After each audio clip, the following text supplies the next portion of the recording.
네, 안녕하세요. 교육과정평가원의 이승미입니다. 이 연구는 원내의 이병천 박사님, 백경선 박사님, 배하순 박사님, 이경남 박사님, 그리고 원외에 계시는 김선희 교수님, 김희경 교수님, 그리고 오수정 교육연구사님과 함께 하였습니다. 이 연구는 제목과 같이 교육 자치 강화 시대에 우리가 국가 수준에서 어떠한 교육 과정을 설계해 나가야 할 것인가 라고 하는데 초점을 두어서 이루어졌습니다. 지금 여기에서 보시는 것처럼 어떠한 주제들이 가장 중요하게 다루어져야 할까에 대해서 조금 치열하게 고민을 했는데요.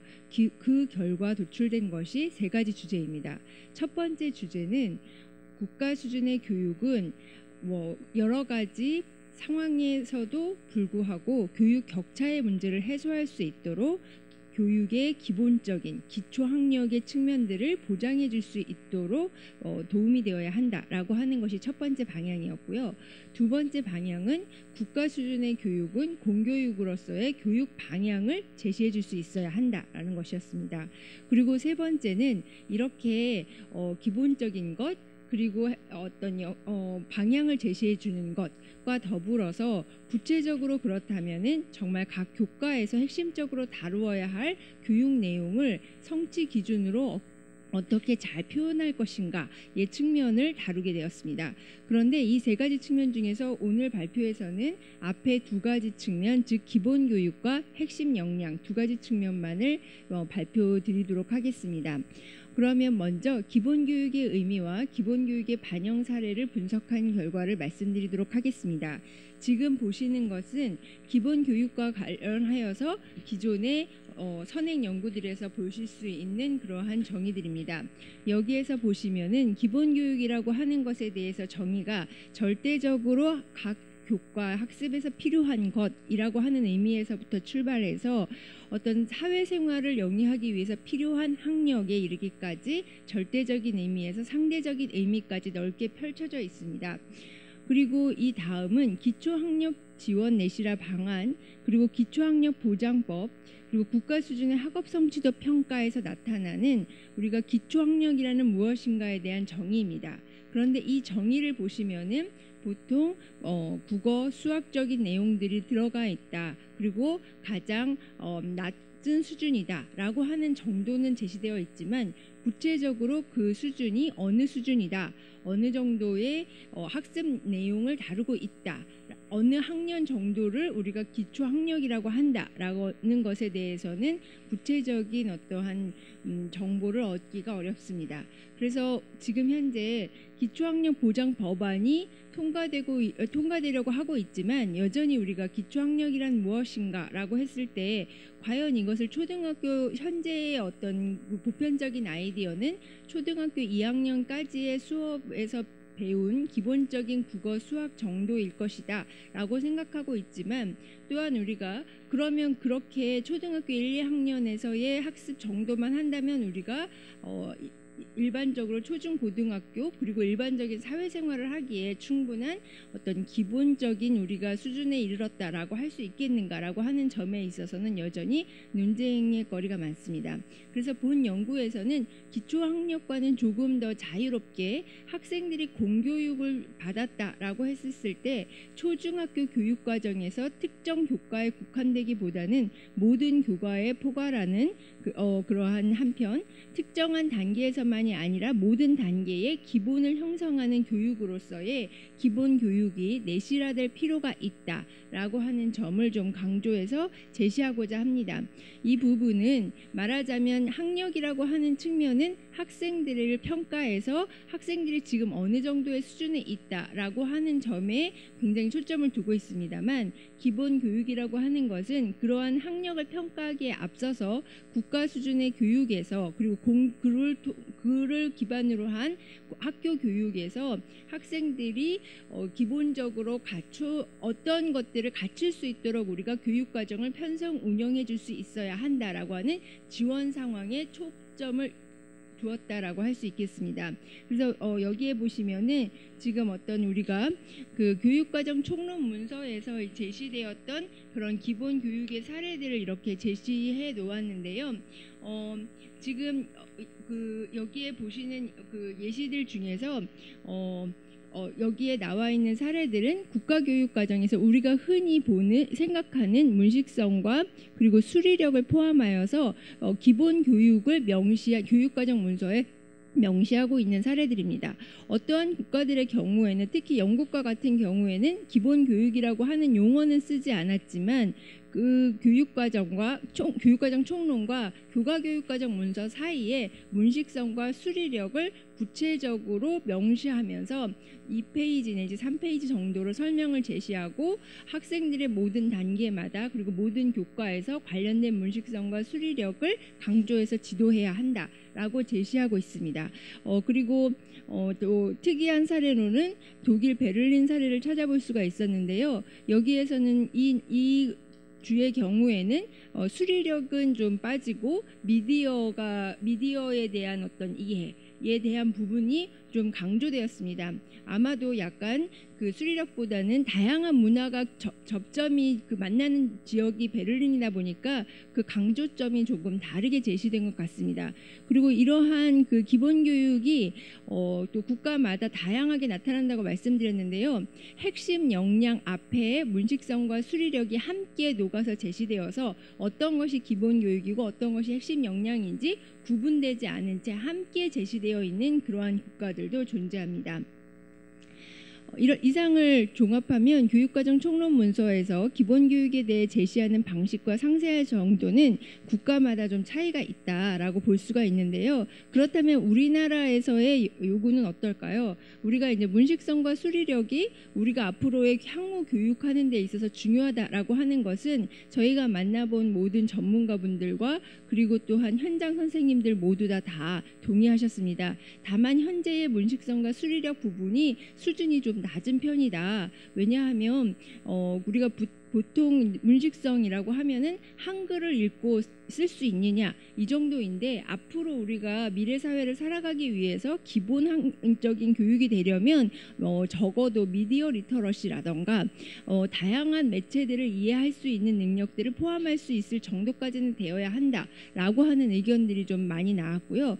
그와 더불어서 또한 현장에서 특히 요구되는 것은 학생들이 수리력과 문식성을 갖추었다고 해서 기본 교육의 능력을 갖췄다라고 하기에는 어렵다. 왜냐하면 학교라고 하는 공간, 사회라고 하는 공간은 다양한 사람들이 모여서 협업하는 장소인데 그러한 협업 능력과 더불어서 또한 그 어떠한 문제가 주어졌을 때 그 문제를 인식하고 합리적으로 해결해 나가려고 하는 그러한 능력들을 갖춰지지 않으면 아무리 수리력과 문식성이 높다고 하더라도 그것이 기본 교육을 기본 교육을 잘 배웠다라고 하기에는 어렵다라고 하는 그런 의견들이 많이 제시되었습니다. 그에 따라서 저희가 물론 연구의 말미에 명칭들을 결정하기는 했습니다만 이제 여기에 나와 있는 것처럼 4가지 문식성, 수리력, 그리고 사회적 역량, 탐구력이라고 하는 4가지로 명칭이 정해지기 전에 좀 설명을 풀어서 설문조사를 했습니다. 그런데 각 항목에 대해서 보시는 것처럼 5점 척도에서 4점 이상이 필요하다라고 하는 평균적으로 굉장히 높게 나타났고요. 흥미로운 점은 아까 말씀드린 대로 현장에서 그 사회적 역량하고 탐구력이 오히려 문식성이나 수리력보다는 조금 더 필요하다라고 하는 인식이 더 많이 나타난 것 같습니다. 아무래도 평생교육 시대다 보니까 지속적으로 학생들이 학습할 수 있는 능력을 갖추고 있는가의 측면에서 사회적 역량과 탐구력이 중요하게 여겨진다고 볼 수 있겠습니다. 그러면 지속적인 학업 수행을 위해서 요구되는 기본교육 수준은 어느 정도까지여야 하는가에 대해서도 설문을 해봤는데요. 여기에 보시면 가장 그래프 중에서 길게 제시되어 있는 것이 파란색 부분입니다. 그런데 이 파란색이요, 초등학교 1학년부터 9학년까지를 다 포괄하는 그러한 부분입니다. 그래서 지금 이것은 교사, 장학사 이렇게 나누어서 설문조사를 했지만 공이 1학년에서 9학년 정도는 커버할 필요가 있다라고 말씀을 주셨고요. 교과 공부에 충분한 이해를 위해서 요구되는 학년 초의 수준, 그러니까 선생님들이 이 아이들을 데리고 교과 공부를 할 수 있겠다 싶은 수준은 어디인가라고 했는데, 뭐 저희가 생각했던 상식적인 수준은 어떤 수준인가요? 3R지만 알면 될까요? 응답은 어떤 식으로 나왔냐 하면 이전 학년의 교육 내용은 이해해야 한다. 그래서 우리가 3R지만 알면 기초학력을 갖추었을 것이다, 수업하는데 무리가 없겠지라고 생각했지만 학교 현장에서 느끼시거나 실질적으로 우리가 공부를 하기 위해서 필요되는 요구 수준은 더 높게 나타났고요. 이것을 봤을 때 선생님들께 왜 이러한 결과를 나타났습니까 하고, 또 디스커션 그룹, 현장 선생님들과 장학사님을 대상으로 해서 디스커션 그룹을 만들었는데요. 그 그룹에서 나온 의견은 기본교육 에 대한 역할과 기능에 대해서 너무 낮은 수준이다라고 하는 것에서 좀 벗어날 필요가 있다. 그래서 기초학력이 3R제에 국한되어 있었다면 최근에 우리가 생각하는 미래를 고려했을 때 이 수준을 좀 확대하고 확장시켜 나갈 필요가 있다라고 하는 그런 결론을 얻게 되었습니다. 그래서 그거에 바탕으로 하여서 공통교육과정 안에 기본교육을 포함시키는 안을 좀 고민을 해보았습니다. 이것은 지금 여기 나와 있는 것처럼 맨 마지막에 저희가 맨 아랫부분에 4가지 아이콘을 제시했습니다. 문식성 안에는 사람의 머리, 지금 그 휴대폰, 컴퓨터, 그리고 책 이렇게 그려져 있는데요. 이거는 아까 말씀드린 것처럼 다양한 매체를 활용한 그런 그 문식성까지 포함하는 개념으로서 고려를 했고요. 그리고 이 4가지의 그 기본 교육이 잘 바탕이 되어서 교과 교육으로 우리가 교과 교육을 충실히 하는데 도움이 될 것이다 라고 지금 상정을 한 겁니다. 그리고 교과 교육을 잘 달성하면은 핵심 역량을 달성할 수 있고, 핵심 역량을 잘 달성하면은 추구하는 인간성을 우리가 도달할 수 있을 것이다 라고 그 기본 교육, 교과 교육 핵심 역량의 위상과 역할을 만들었습니다.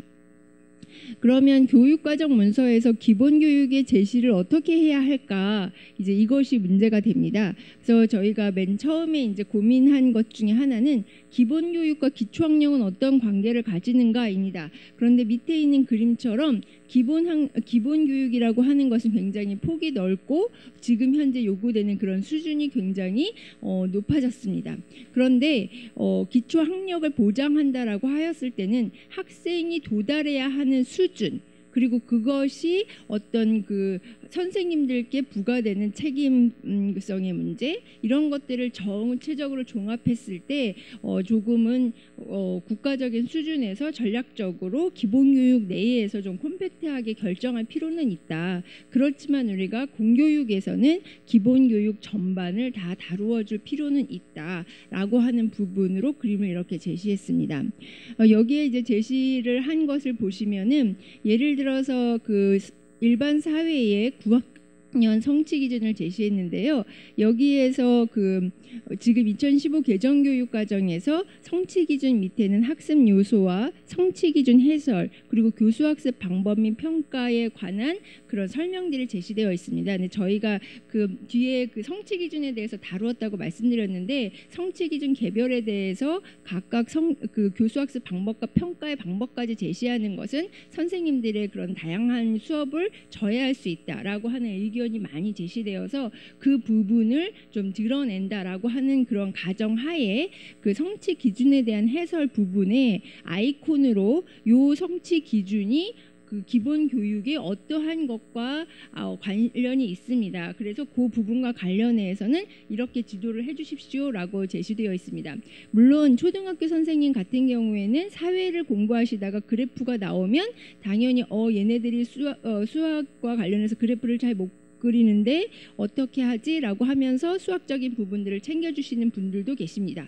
굉장히 많은 분들이 그렇게 하시고 계시는데, 또한 이제 좀 더 고학년으로 올라갈수록 학생들의 수준도 다양해지고 교과도 분과되기 때문에 우리가 이게 이제 기본교육이라고 하는 것이 따로따로 가르친다가 아니라요, 각 교과에서 해당 교육 내용이 나올 때 그 교육 내용을 가르치기 위해서 기본교육의 요소가 나오면 그 기본 교육의 요소들을 학생들이 그 성취 기준을 이해할 수 있도록 잘 체계적으로 좀 가르칠 수 있도록 우리가 지원을 해줄 필요가 있다. 그래서 학생들이 지금 제시되는 것은 수요 법칙과 공급 법칙의 하나의 내용인데 사실 수리력이 부족해서 이 내용을 이해하지 못할 수도 있는 그런 상황이 벌어질 수 있습니다. 그래서 그러한 부분들에 있어서 미연에 방지하고 학생들이 학업을 충실히 나갈 수 있도록 지원할 필요가 있다라고 하는 그러한 방안입니다.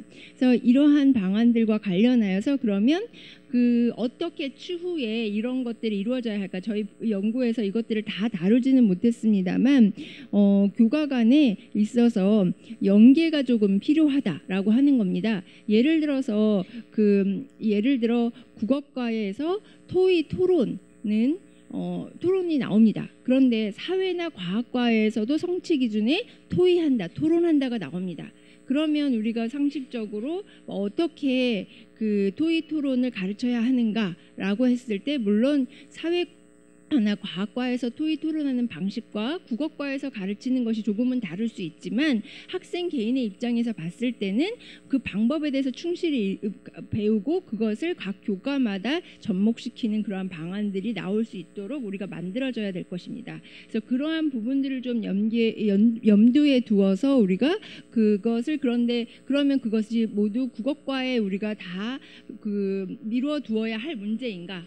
그것이 아니라 그러면 사회과에서 필요한 문식성이란 무엇인가, 과학과에서 필요한 문식성이란 무엇인가를 좀 정리를 해보고 연구 개발진들이 좀 정리를 해보고 그러한 것들이 국어과와 어떻게 연계할 수 있는가의 부분들도 같이 좀 고려해서 학습에 실질적으로 도움이 될 수 있도록 할 필요가 있다라고 하는 부분들에 대해서 저희가 앞으로의 연구 방향을 제시했고요. 그리고 기본 교육의 요소들도 그렇게 정리를 한다면 지금 보시는 이러한 표가 나타날 수 있을 것입니다.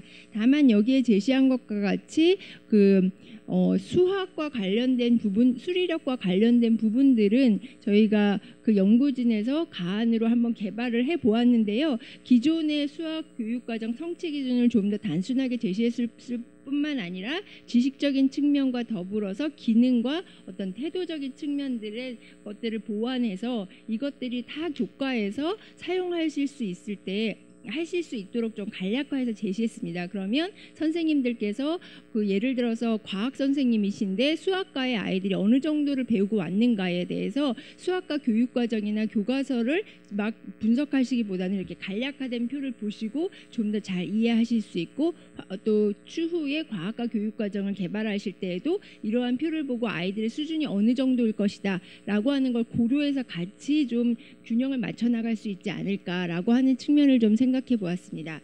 그리고 이제 다음으로는 국가 수준의 핵심 역량 개발입니다. 이 부분과 관련하여서는 2015 개정교육과정에서 처음으로 핵심 역량을 도입했습니다. 그 도입된 방식을 보시면은 핵심 역량이 총론을 제시되고 교과교육과정에서 교과 역량이 제시되었으며 내용체계에서 그것이 내용체계의 기능으로 구체화되어서 성취 기준에 A를 B한다 해서 그 B한다의 동사형으로 구체화하였습니다. 그래서 그것은 결국에는 교수학습 방법 및 평가로 구체화되었고요. 이러한 부분들과 관련하여서 2015 개정교육과정에서는 기존에 지나치게 그 지식 중심으로 굳어져 있었던 것을 조금 더 어떻게 적용할 것인가, 활용할 것인가의 측면에서 핵심 역량이 도입되었다라고 볼 수 있겠습니다.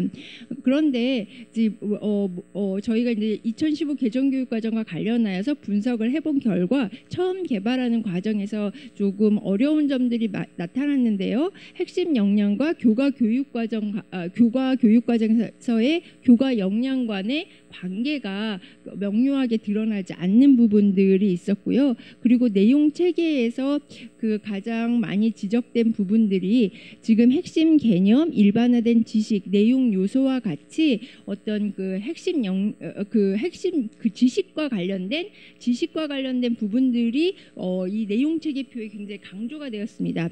그런데 그에 비해서 핵심 역량에 대한 부분들은 기능이라고 못 받고 있는데요. 이 기능과 관련하여서 좀 질문들이 많이 제시되었습니다. 왜냐하면 핵심 역량은 지식, 기능, 태도를 모두 포괄한다라고 정의를 내리고 있는데 이 내용 체계표에서는 기능만 제시되어 있고요. 이때의 기능이 교과 고유의 기능하고 똑같은가라고 했을 때 또 그것은 아닌 것이고 핵심 역량을 교과 역량화한 것을 구체화한 것이라고 한다는 점에서 조금 더 이 혼돈이 좀 생겼고요. 그리고 핵심 개념과 기능이 그러면 서로 구분되는 개념인가라고 하는 부분에 있어서 특히 기능을 강조하는 교과들의 경우에는 현재의 내용 체계표에 어떤 어려움이 발견이 되었습니다. 그래서 이러한 문제들을 가지고 이제 외국 사례들을 좀 보았는데요. 외국 사례들을 분석한 결과 총론 중심형하고 그 다음에 교과 역량 중심형 그리고 절충형으로 나타났습니다. 그런데 그 핵심 역량 중심형 같은 경우에는 교과 역량이 별도로 나타나지 않고요. 성취 기준의 핵심 역량에 제시된 역량이 그냥 이 역량이 이 성취 기준에 해당됩니다라고 표시하는 정도로 제시되어 있고요. 교과 역량 중심형이나 절충형의 경우에는 핵심 역량이 제시되어 있는데 그 또한 그것을 구체화한 교과 역량으로 구체화하면서 그것들을 가지고 그 성취 기준을 만들고 있는 것을 볼 수가 있었습니다. 그래서 재미있게도 교과의 지식과 관련된 내용을 별도의 섹션으로 만들어서 제시하고요. 그것과 구분하여서 이것을 어떻게 적용하고 활용할 것인가의 문제를 핵심 역량으로 만들어서 그 핵심 역량에 대해서 성취 기준을 구분하여 제시하고 있는 것을 볼 수 있었습니다.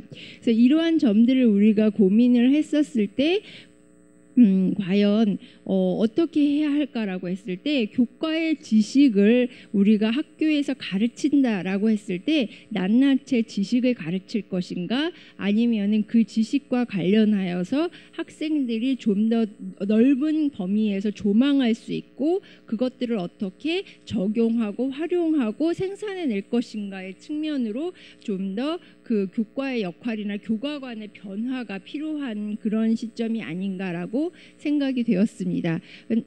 설문조사의 결과 선생님들은 그 핵심 역량이라고 하면 교수학습 방법의 변화라고 생각하시는 경우가 많았고요.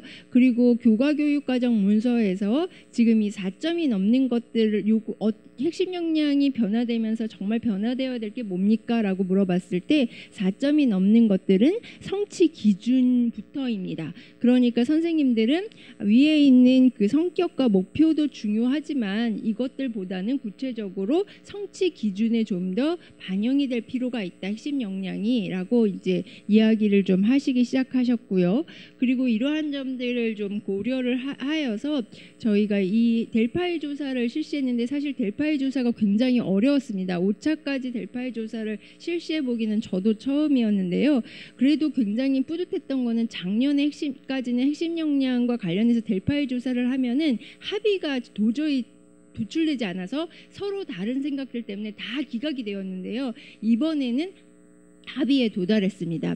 그래서 그 합의에 도달한 것들을 보시면은 지금 바로 이 표입니다. 여기에서 보시는 것은 첫 번째 나오는 것이 그 6가지 2015 개정교육과정의 핵심 역량 리스트입니다. 그런데 이것을 조금 명료화하기 위해서 왜냐하면 예를 들어서 의사소통 역량이라고 합시다. 그럼 의사소통 역량이 왜 필요해? 라고 했을 때 그것은 소통하기 위해 필요해 라고 하시는 분들도 계시지만 어떤 학문적으로 필요해 뭐 여러 가지 필요의 방향들이 너무 많아서 하나의 역량이 주어지더라도 그 역량에 대해서 해석하는 범위가 교과마다 다르고 선생님들마다 다르게 됩니다. 그래서 이러한 점들을 조금 국가 수준에서 제시하기 위해서는 방향성을 명료하게 제시할 수 있다라고 해서 범주를 두는 방안을 제시합니다.